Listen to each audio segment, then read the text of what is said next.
going to kick off with a few questions that we got earlier on, just to get the ball rolling.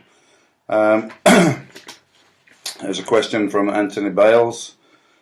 When Dorian trained with Branch not too long ago, did they discuss training philosophies, and did he maybe try to talk Branch into training HIT or whatever? No, I haven't had any really much conversation with Branch about training, and so I don't feel inclined to give people advice unless they're asking for it. And I think Branch feels he knows what he's doing, and he's getting good results, and is his own man. So that's the situation there. So Branch is doing his own thing. We haven't really talked about training. He's been out to England. I've been out to Texas to do a show. Went hunting together and everything. And I think he's a cool guy, and I really hope he does well in the Olympia. All right, next question. What's my opinion on just training one body part per day with HIT? Well, I think it's a mistake to be in the gym every day, even if you are doing just single body parts or whatever. Whenever you're training, you're not just training that muscle group, you're training it, stressing your nervous system as well, your whole system, so that needs some rest out of the gym. So, and you know, if you're doing HIT training, it shouldn't take long to train a body part. So, I mean, what's the point of coming in the gym to do biceps when that should probably take you 10 or 12 minutes to do? Just do it with the chest or something, you know. So 4 days a week generally will probably be the maximum I would advise, but everybody varies in their abilities, you know. And another question here. Would I advise people to start with HIT training from the outset, or is something they evolve into as they get more advanced? Well, if it was somebody with absolutely no training experience or no athletic experience, then you know, it would be a mistake to put them straight into HIT training. They need to learn the proper form with the exercises and so on. So it would probably require more sets in the beginning just for that learning process. And because when you're not that strong, you're not able to generate that much intensity and damage to your body, that you can get away with doing more sets. As you get advanced, you have to be more careful with recovery and do less volume, actually. All right. Got one more question here that we took previously before I start getting to you guys on the writing in right now.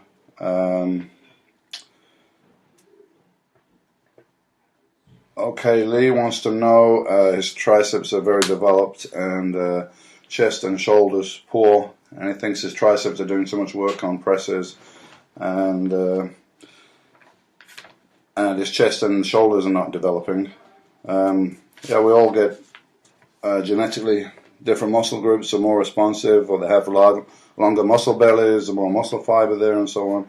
So they're going to always have an advantage growth-wise. So I would suggest your stronger body parts, in this case Lee's triceps, I would back off on those, on training those. Probably don't need to train them at all directly, as they're already developing from the pressing movements. And you might try pre-exhausting your chest by doing some isolation exercise first, so you can work the chest in isolation without the triceps being involved too much. And over my years of training, I've done a lot of heavy pressing for shoulders, but experimenting, I think I actually got my best results when I wasn't doing any direct overhead shoulder pressing, just doing front raises, side laterals and so on, because your front delts get enough anyway from the pressing from chest. So in my case, I found that when I dropped the pressing down, my shoulders got developed more. So you might give that a try also. Alright, so that's enough for the questions earlier. Let's get on and look at the questions online.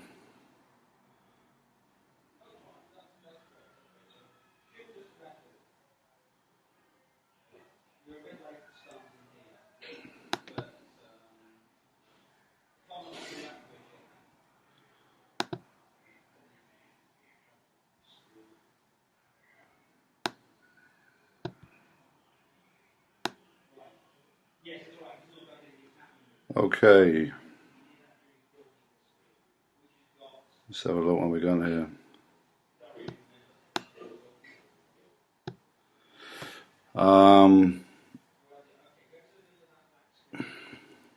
Somebody's asking me about dips instead of decline presses. I never like to do dips. I just feel it puts too much stress on the shoulder joint.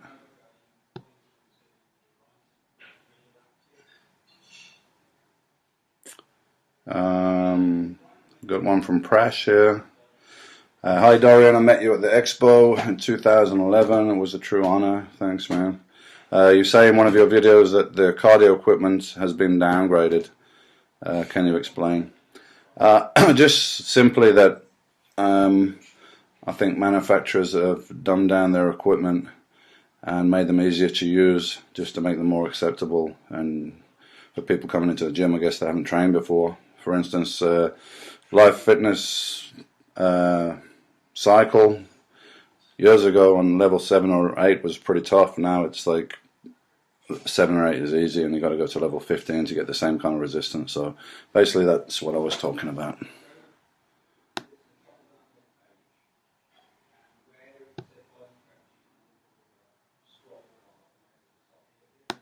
Okay, from Vin. I train 6 days a week, splitting Monday and Thursday for back, tricep, Tuesday for legs, shoulders, Wednesday and Saturday biceps, triceps. So you're training each body part twice a week. So I would say that's definitely too frequent for you to train at an intensity and be able to recover from it, which is what we're trying to do in the gym. So I'd actually advise you to train each of those body parts once a week or once every 6 days, something like that. So you're training way too often.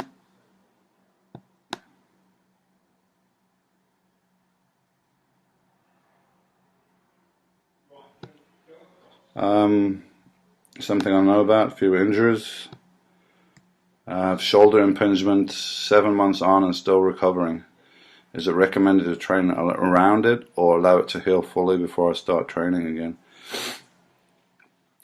Well, you probably need to be doing, I don't know the exact nature of the injury, but you probably need to do some physio type training, strengthening training for the shoulder, as opposed to heavy muscle building training like pressing and stuff like that. And I mean, the main thing is if you feel any kind of discomfort or any pain, then it's not good. That's your body's telling you that you're damaging it. So anything that's causing any discomfort, then avoid that for the time being.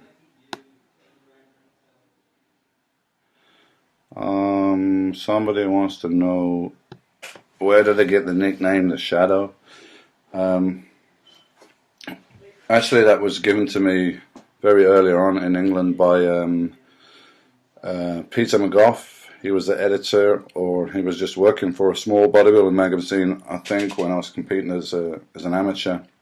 And he came up with the nickname Shadow because he said I had a habit of, turning up at a bodybuilding contest, just winning it and causing shockwaves, and then just kind of disappearing and going back to my gym and nobody knows anything about me. So that's why I called me The Shadow, and that wasn't any kind of planned strategy or anything. That's pretty much just my personality that I did things that way.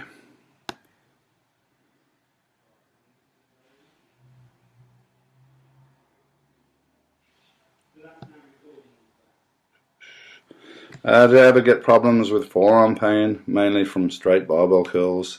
I prefer to use an easy bar to do the curls with. I find that having them fully supinated with a straight bar is feels a bit unnatural. But it doesn't make a hell of a difference which bar you use. Technically speaking, a straight bar should be better because your palm is more supinated. So that should be more biceps and less brachialis, but I don't think it really makes a hell of a lot of difference. And if one is uncomfortable and causing any kind of pain, then of course you have to avoid that. Another question is, why didn't you use front squats? Just because I don't think they're a very good exercise. As you know, if you follow my training philosophy, I believe maximum stimulation comes from the intensity of exercise, and training the muscle to failure. I think it's very hard to train your quads to failure while doing front squats, because it's just a matter of having to balance the bar, and the whole process is very awkward. I would rather do something where I'm just concentrating on contracting the muscle rather than trying to balance the bar in front of my neck. Not to say that it might not be a good exercise for somebody else that finds it easier, you know.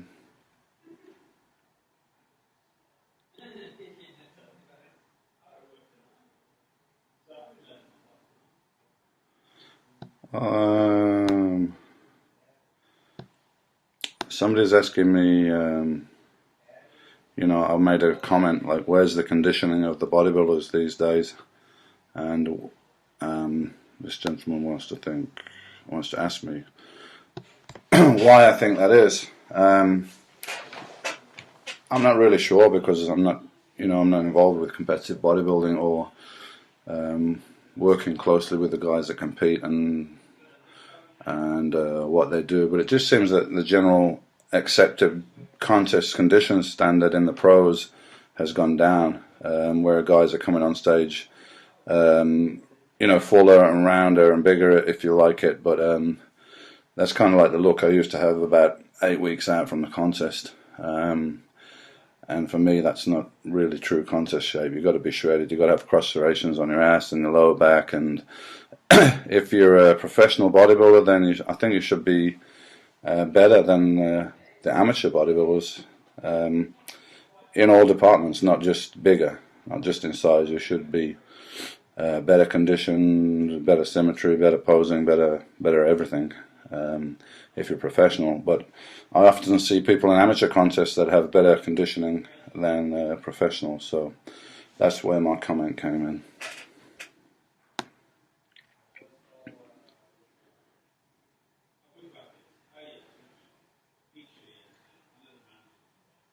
Is it normal, Ben is asking me, is it normal to feel a little rough on the days off from the gym?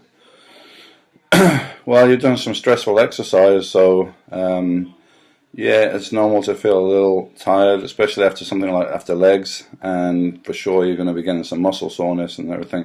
That's part of it, but you know, you could be also overtired and overtrained if you do way too much.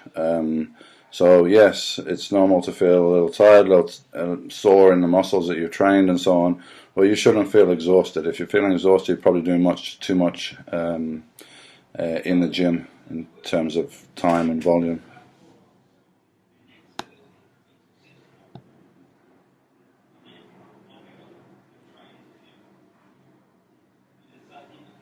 A question from Prash is asking my thoughts on Zach Khan. Yeah, I did train a little bit with Zach, helped him out a few years ago with his training.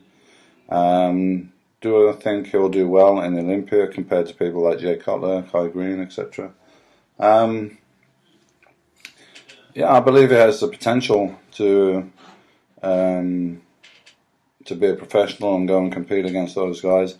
How well he's going to do, and how his recent pretty serious injury to his legs, he tore tendons in his quads, how all that's going to affect him, I don't know, but physically does he have the potential to do it? Then yeah, I believe they could be up with those with their guys, and you know, along with Flex, we could have two really good pro contenders up there.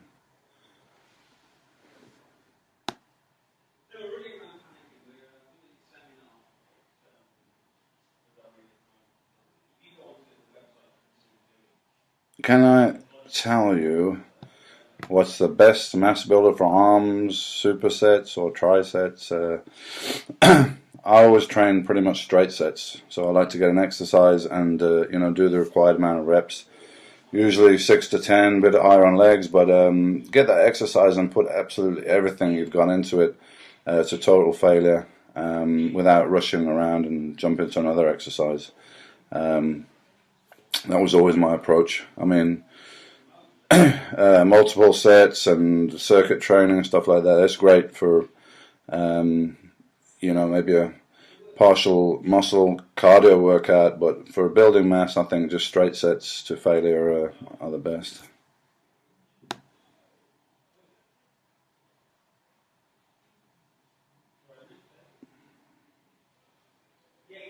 What's better, seated or standing side laterals? Neither of them are better than the other. Use both of them. You can do them standing one time, seated another time. It's a slightly different pull on the delt, so there's not a huge difference between them. But I usually do alternate them. One workout standing, one workout sitting down. So it's good to have a little variety in there.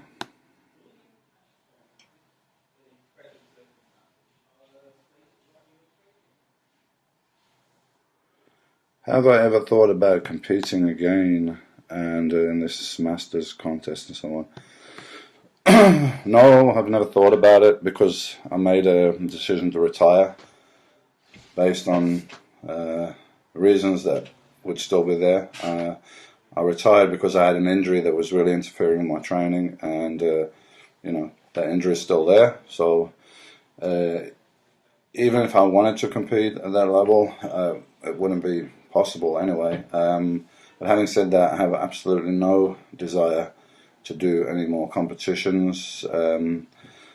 I did very well against probably the most intense, in-depth quality of competitors in the history of the sport. I'm very proud of what I've done. But that's it. I did it. I made a decision to retire, and that decision is not going to change. And this whole thing about athletes making a comeback, I think it's never a good idea. Compete and stop competing when you're at your best. That's my belief.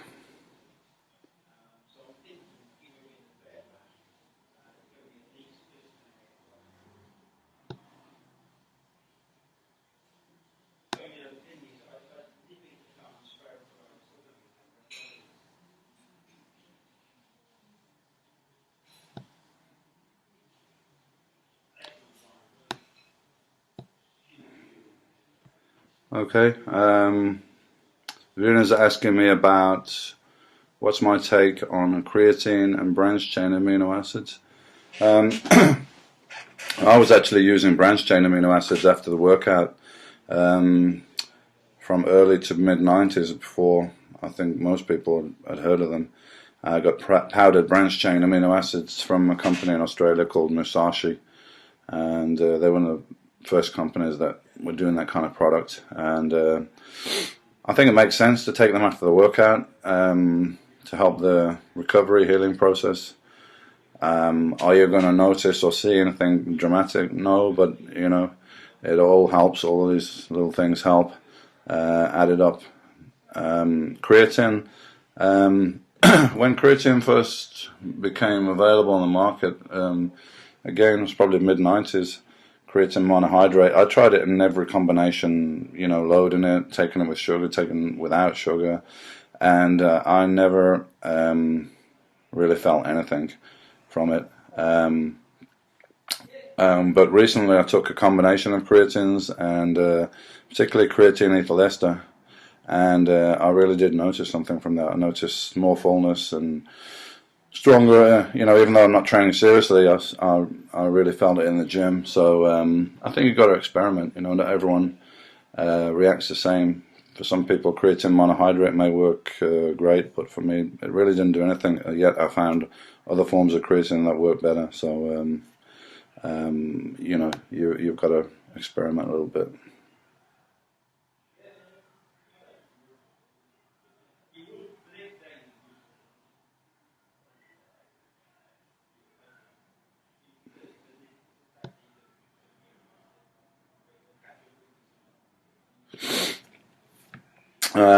John, hit the plateau with my biceps and been doing very high reps recently to try and bust it. They've been getting sore again, but they've actually gone a bit smaller.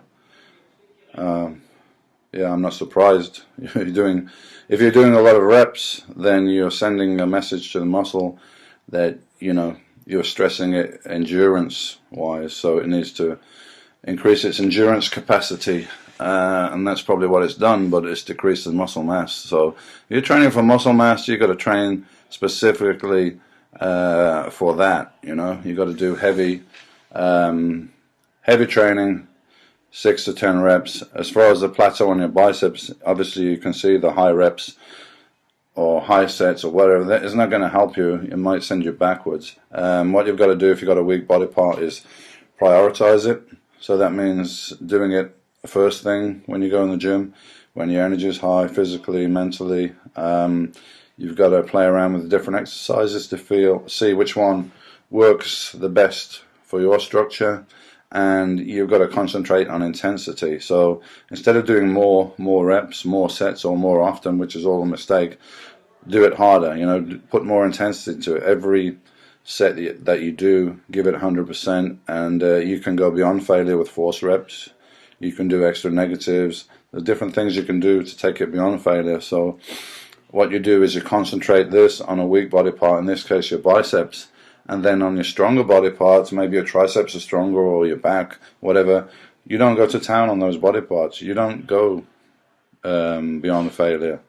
Maybe just for time that you just maintain those muscle groups while bringing the weaker ones up. It's kind of a balancing act. But more is never better. It won't solve your problem. You just need to do whatever you're doing harder.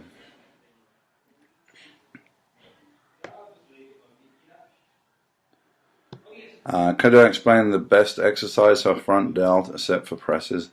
I would say front raises with dumbbells, which I'll do alternately, just bringing up to shoulder level like that, no higher than that. I think it's an excellent exercise, and in my opinion, hits the side delts as well and gives you a nice cap shape on your delt. Whereas pressing gives you more thickness on your delt, but it doesn't necessarily give that width or shape on the lateral head.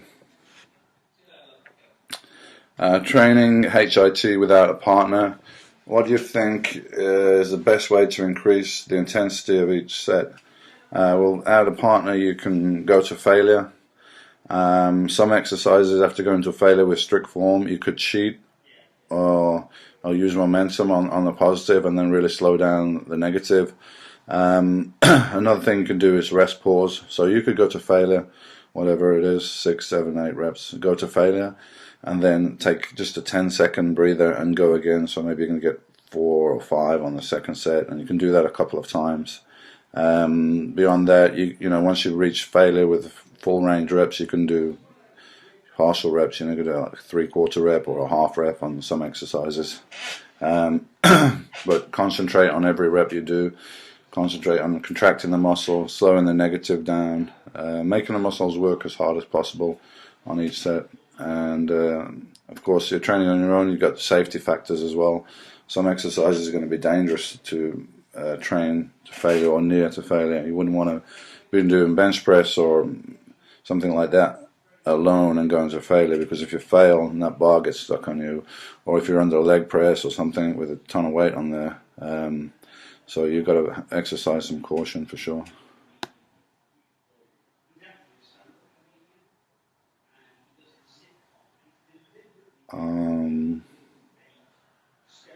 Do you think doing cardio is better after a workout versus early morning? No, I wouldn't recommend doing cardio after your workout, because, you know, we're bodybuilders. Our priority here is building muscle. And when you've trained in the gym, you've damaged the muscle. You want to start that whole recovery process, repair process, kickstart that as quick as you can and get nutrients into your system that are going to do that. So the last thing I want to do after a workout is get on the bike and start spinning my wheels for half an hour.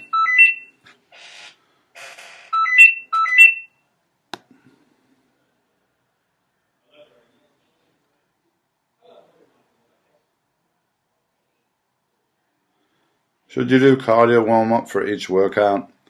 Yeah, it's a good idea to do just 5-10 minutes cardio to get general body heat going, raise your body temperature. I guess if you're training in a nice warm place like California, you might not need to do that. Just do a couple of sets and you're going to be warm. But I like to do 5 or 10 minutes just to get the blood flowing and get warmed up a little bit before I warm up with the weights.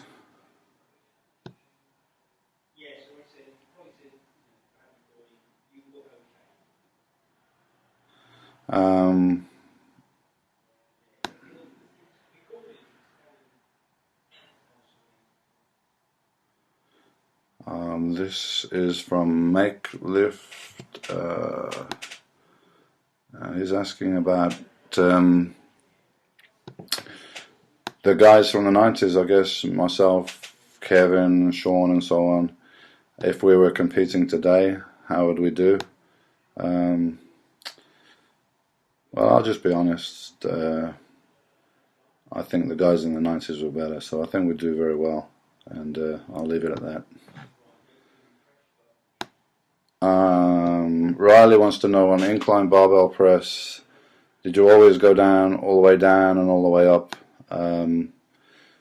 Yeah, I like doing full range reps. So I used to come all the way down with the barbell into my upper chest and all the way out to the top. I noticed a lot of the pros in America, they all do kind of bouncy mid-range or partial reps, but I always made a point of doing full range reps. I wanted to get every part of the exercise.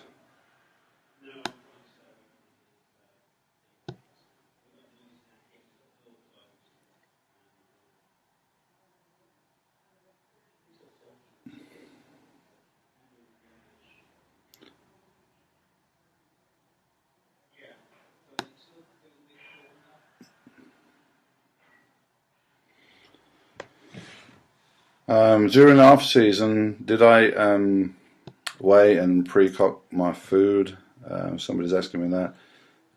Yeah, when I was bodybuilding and that was my profession, I prepared my food every day.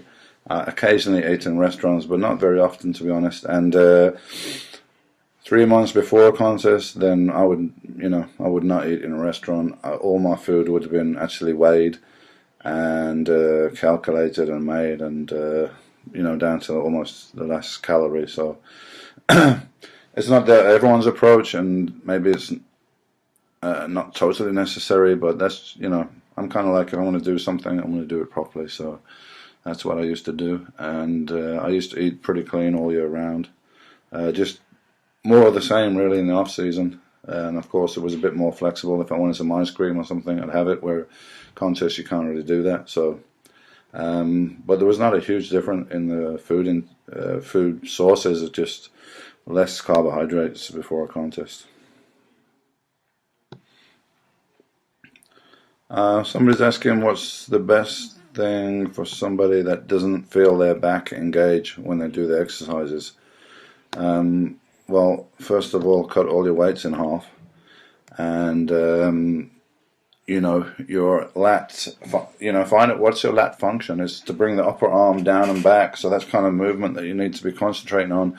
And at the contraction of the exercise, you need to arch your spine for the lats to fully contract. And so if your back's rounded round, they're not going to fully contract. So you're going to concentrate on the stretch and the full contraction. If there's a resistance in the contracted position, then just hold that for a second, and get the feeling in your lats, and then slowly you can build the weights back up again.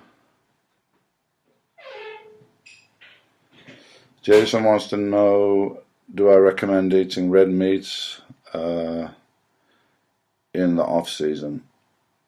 Once a day, twice a day, whatever. I used to eat red meat pretty much once a day all the time, whether it was off season or contest.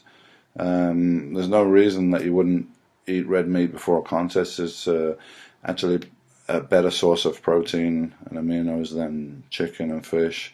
And okay, it has a little bit more fat in there, but there's nothing wrong with having a little fat in your diet. It's more carbohydrates you have to concentrate on.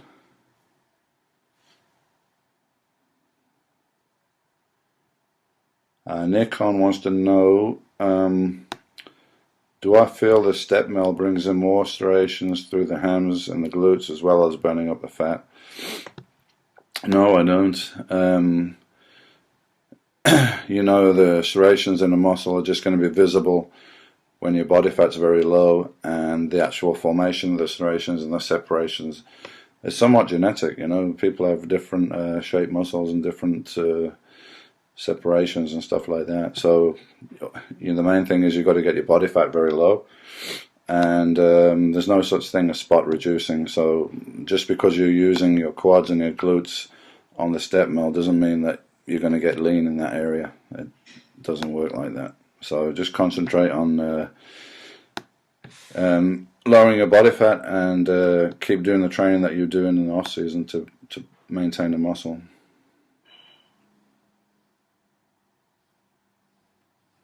Okay. Tom wants to know, what is the best chest mass decline exercises apart from decline press?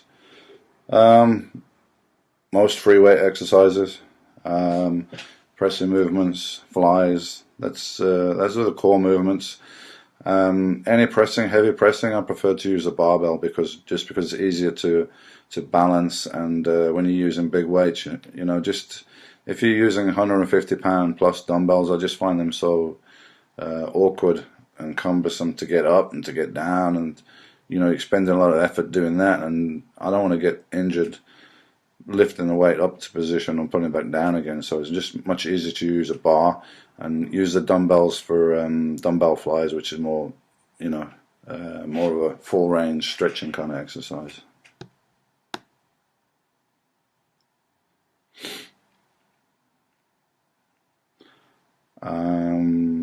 Okay.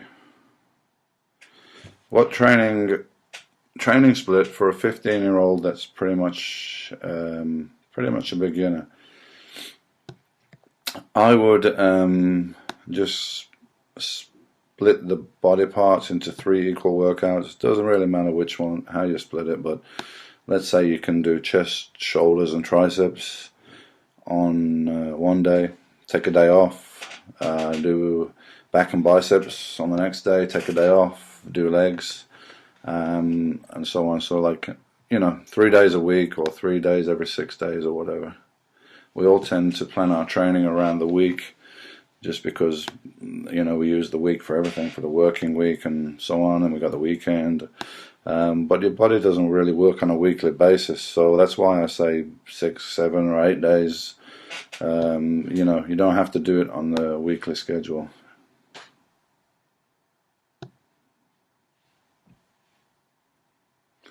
Have I ever suffered a hernia? No, luckily enough I haven't suffered a hernia, so I can't help you there, mate.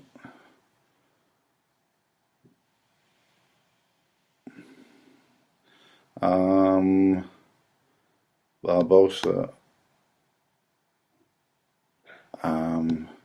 He's asking me about forced reps. He's noticed that Leroy and myself, when we're training together, would help a little bit on the last rep or two.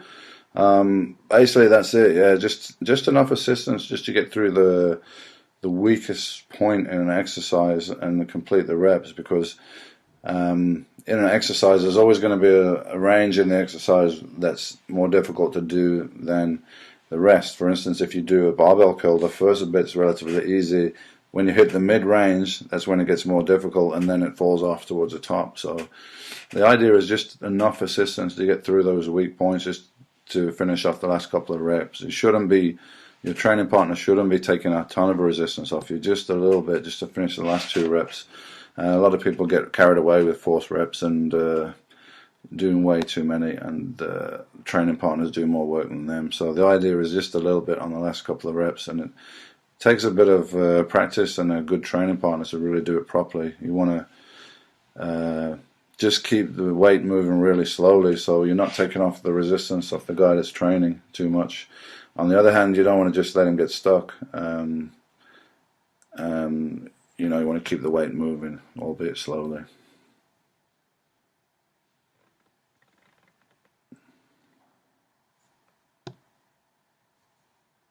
Alright.